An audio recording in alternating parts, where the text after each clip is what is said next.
ಕೃಷ್ಣ ಸಂದೇಶ. ಜೀವನದಲ್ಲಿ ಯಾರನ್ನೂ ಕೂಡ ಅತಿಯಾಗಿ ಪ್ರೀತಿಸಬೇಡಿ. ನಾಳೆ ಅವರು ನಿಮ್ಮ ಶತ್ರುವಾಗಬಹುದು. ಹಾಗೆ ಯಾರನ್ನೂ ಅತಿಯಾಗಿ ದ್ವೇಷಿಸಬೇಡಿ.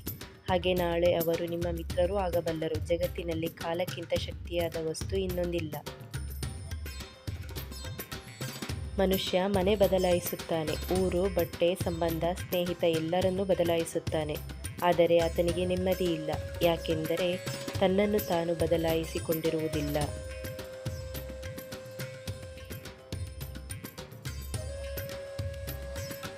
ಹಾಲನ್ನು ಹಿಂಡಿದ ತಕ್ಷಣವೇ ಮೊಸರಾಗದಂತೆ ಇಂದು ಮಾಡಿದ ಪಾಪಕೃತ್ಯಗಳು ಫಲ ತಕ್ಷಣ ಅನುಭವಕ್ಕೆ ಬರದಿರಬಹುದು. ಅದು ಬೂದಿ ಮುಚ್ಚಿದ ಕೆಂಡದಂತೆ, ಸಮಯವನ್ನು ನೋಡಿ ಸರಿಯಾಗಿ ಸುಡುತ್ತದೆ.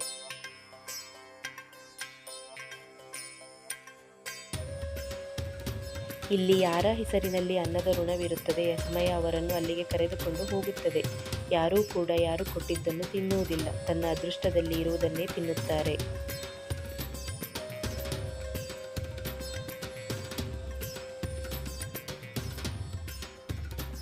ಎಷ್ಟೇ ಚೆನ್ನಾಗಿ ಗಾಡಿ ಎಳೆದರೂ ಕುದುರೆಗೆ ಚಾಟಿ ಏಟು ತಪ್ಪಿದ್ದಲ್ಲ. ಎಷ್ಟು ರುಚಿಕರವಾದ ಹಣ್ಣುಗಳನ್ನು ಮರ ಕೊಟ್ಟರೂ ಕಲ್ಲೇಟು ತಪ್ಪಿದ್ದಲ್ಲ. ಎಷ್ಟೇ ಶ್ರೇಷ್ಠ ವ್ಯಕ್ತಿಯಾದರೂ ಹಲವರ ವಿಮರ್ಶೆ ತಪ್ಪಿದ್ದಲ್ಲ.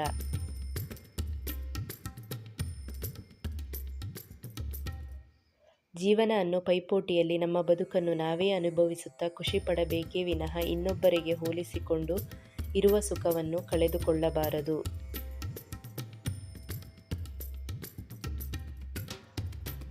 ಈ ಮಾಹಿತಿ ಇಷ್ಟ ಆದರೆ ಲೈಕ್ ಮಾಡಿ, ಶೇರ್ ಮಾಡಿ, ಸಬ್ಸ್ಕ್ರೈಬ್ ಮಾಡಿ.